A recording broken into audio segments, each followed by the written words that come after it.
Hello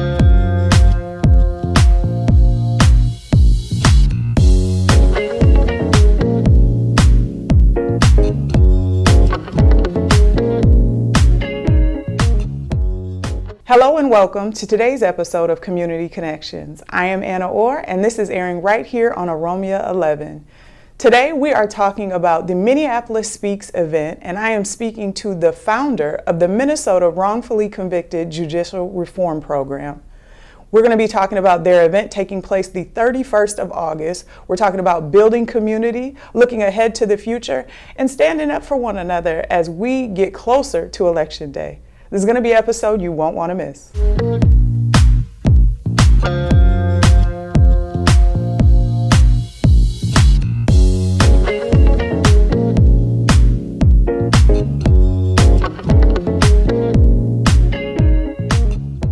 Welcome to the program, Ms. Marvina Haynes. You are the founder of Minnesota Wrongfully Convicted Judicial Reform.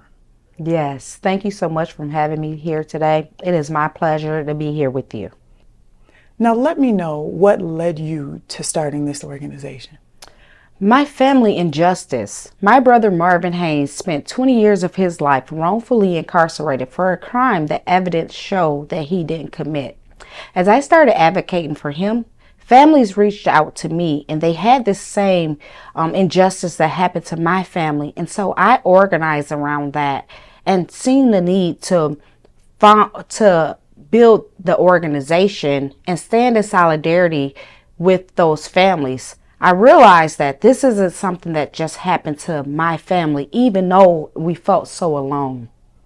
What compelled you to lend yourself after such a major trauma to this specific work? I know a lot of us experience pain and we run away from it, but you ran directly into it.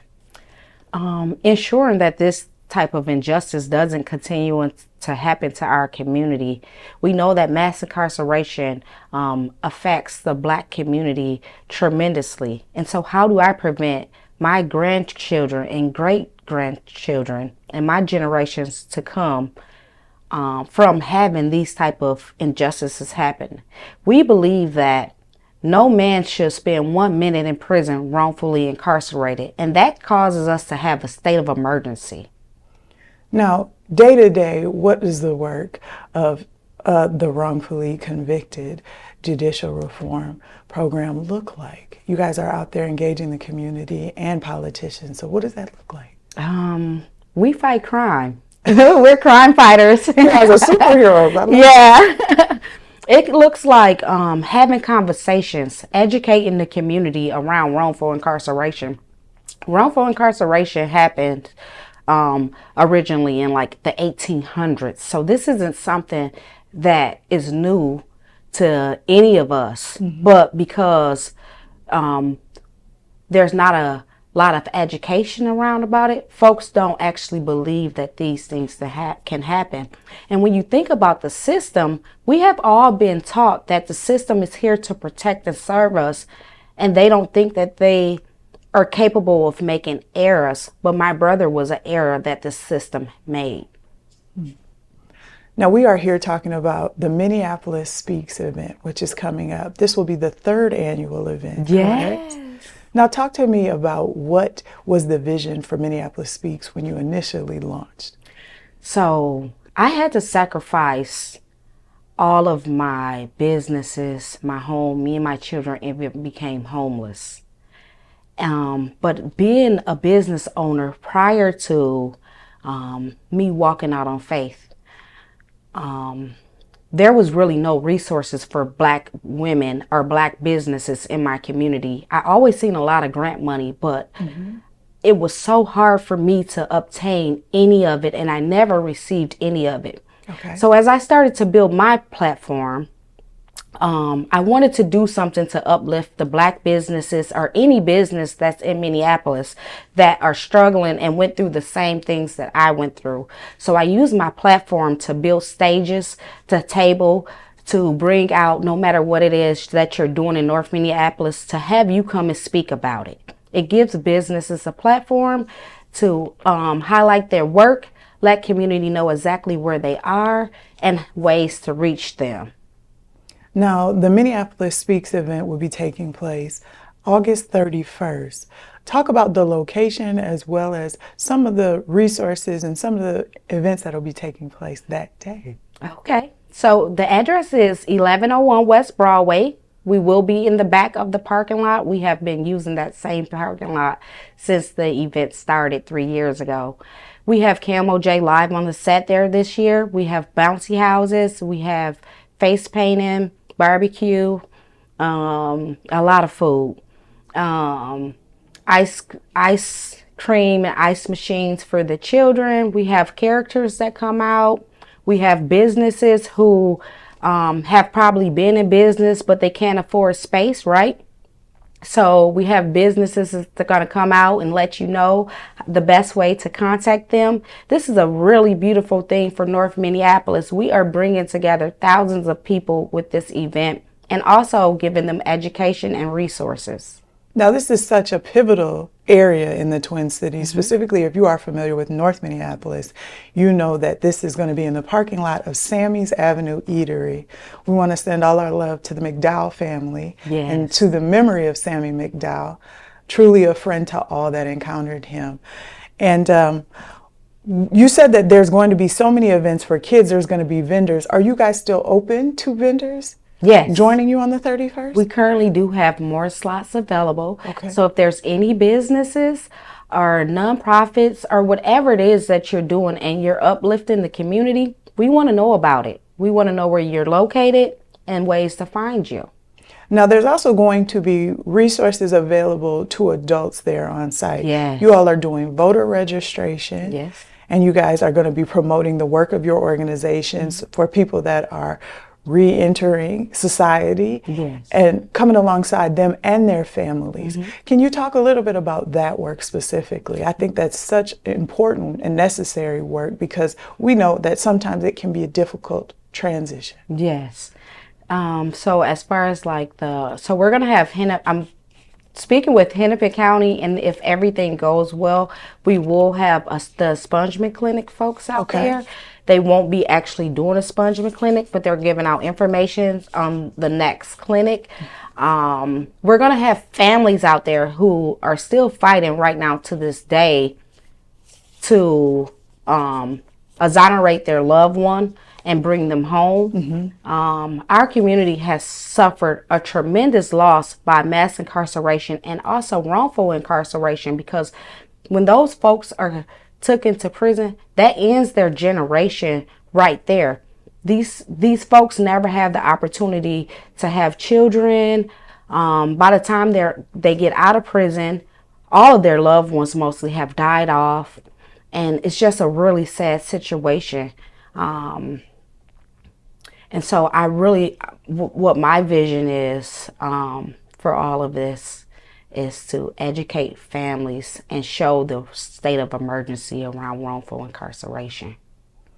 You also talked about that you guys are going to be having some community conversations take place while you guys are out from 1 to 6 p.m., correct? Yes. Right behind the eatery. Having all of this amazing community and what I'd like to say family time, because it's giving people opportunity to be together. But some of the community conversations, like you're talking about voter registration, reentry, the impact of mass incarceration, wrongful conviction, these are sometimes conversations that we don't have until it's right here in our own backyard. I think it's going to be so necessary for you to further these conversations and bring along some people that may be scared to have them. Yes. I think that most people want to have people in prison who has actually committed crimes. But when you think about the system and the folks that it has particularly been protecting, it's really hard for them to believe that these type of injustices happen. And so I think my job is to educate around this. And it just doesn't stop here, because even if we change laws and legislation around wrongful incarceration and ensure that that doesn't happen, there's so many other fights that I have to engage in, because I'm trying to make sure that my great grandkids future isn't going to be as heavy as mine is. I agree 100%. Now, you've talked about potentially partnering with Hennepin County and the Expungement Center to have people come out and get their records expunged, or at least begin the process for the next clinic so that they can register. And for people that don't know what that is, can you talk about the importance of expungement? Okay, so expungements are like, so when you think about the prison system, mass incarceration, and all of that, statistics show that it affects Black and brown people, and the prison is probably 70% African Americans. And so everybody I know has had an encounter with law enforcement, no matter whatever that looks like. And they tag us with felonies, misdemeanors, and gross misdemeanors. And even after you have served your sentence to your community, to the court system, you could still walk around with this background that's attached to you. And you normally find that with minorities. And so what Hennepin County has put together, it's kind of, for me, it feels like a second chance. We know that something happened. We see that you have repaired and you have gave back to the community. We want you to get on with your life. When you have those things tagging along with you, you can't rent an apartment. You have limitations on jobs. So what does that have? Limitation on your overall life. Right. And so we want to make sure that our people have a fair chance. Second Chance Saturdays is definitely assisting people with that effort. Yes. As we know, this is an election year, and we are 90 days out before the final day to cast your vote. And to be able to talk to someone about having your record expunged, having some things that may have happened to you years ago fall off to improve your quality of life, to help you rent a vehicle, vote, establish better housing. This can be very impactful for, like you said, generations to come. Yes. Now, can you talk to me about some of the other community partnerships and or what that means to you to have people coming alongside you while you do this such important work?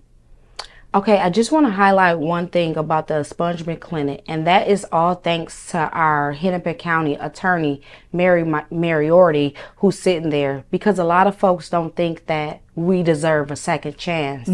And so it's very important to highlight her and the work that she's currently doing, because she understands that we're all human and that we all should thrive. And then you just ask a couple questions about my partners. So currently we're partnered with Emerge, Emerge, Camel J, The Link, Minnesota Freedom Fund, Black Visions, and so many other partners, just to name a few off the top. I am so excited to grow every year. And it means a lot to me to have these partners come on the side of me, because it took me so many years to get people to actually listen to me and acknowledge what I was saying. We had been proclaiming my brother's innocent for 20 years and no one would listen to me. So now I got everybody's attention, and I'm proud of myself for the work that I did. You are doing some very necessary work at the Minnesota Wrongfully Convicted Judicial Reform Organization. Thank you. Thank you for your efforts.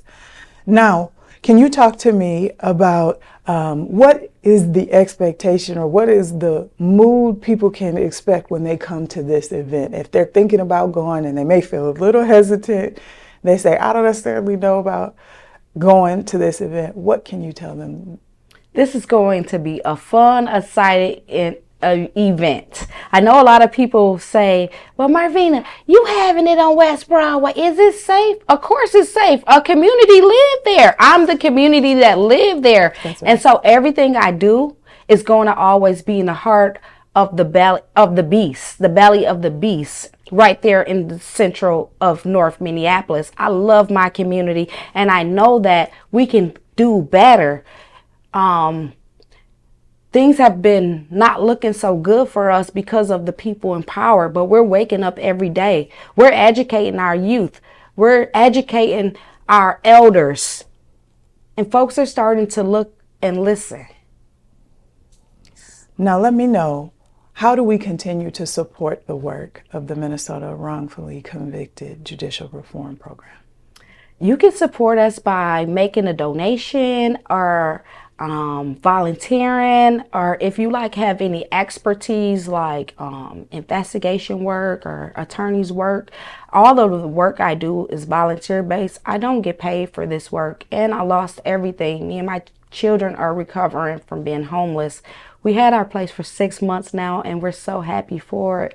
And so we need people who really want to see a change and make a change. And this work isn't for everybody. And I don't want to bring everybody along. I want to bring folks that have the same vision as me. So.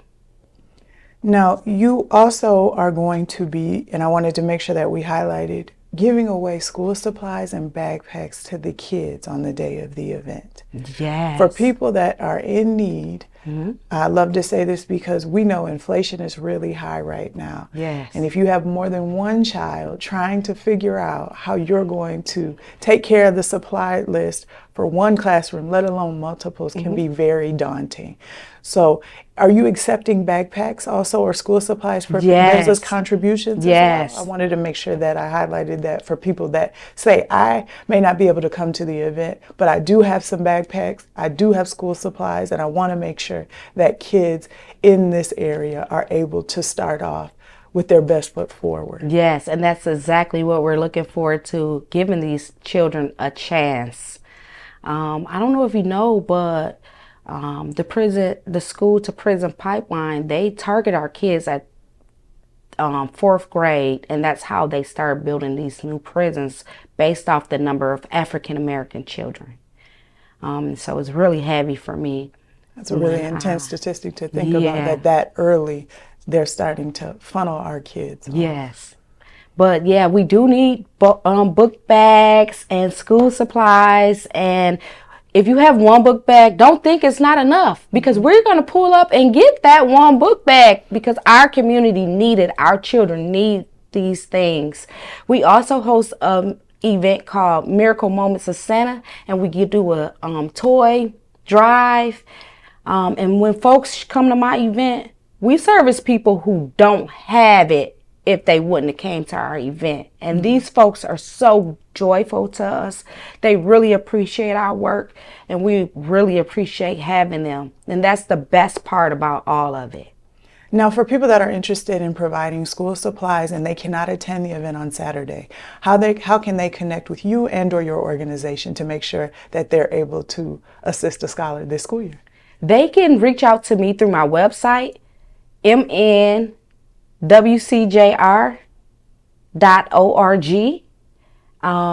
And then you can send me a message straight through there. You can make a donation there, and someone will always get back to you. And if there's any families who are out there who are fighting who are wrongfully incarcerated, please also reach out to us. You do not have to fight this fight by yourself. This is a big fight coming up against a government who has already been planned out for 50 years. So when we plan, we think about tomorrow, but they already have a plan for us for 50 years. That's very powerful. Thank you for sharing that, and thank you for the amazing work that you are doing, Marvina. Lastly, I just want to make sure, are you guys on social media at all? Yes. Can you let us know what platforms you are on and what your social media handles are, so that those of us that love to stay connected in that way can follow up? They're all the same, MNWCJR. So if you type that in Facebook or Instagram, we don't have an X page. I'm really interested in getting one of those pages. They said that's where it goes down with all the news. It's definitely a place for information. Sometimes I'm able to find out things there before I find it out on the news. So yeah, that's what they said. Another audience, for sure. But yeah, so you can follow us, MNWCJR.org. or you can follow us on any social media site besides X that's coming soon. And we really appreciate any donations, any education that you can offer our families or our youth. Absolutely. And lastly, I just want to take a moment and I'll have you look directly in this camera and please provide an invitation to the community to join you all on the 31st at the Minneapolis Speaks event.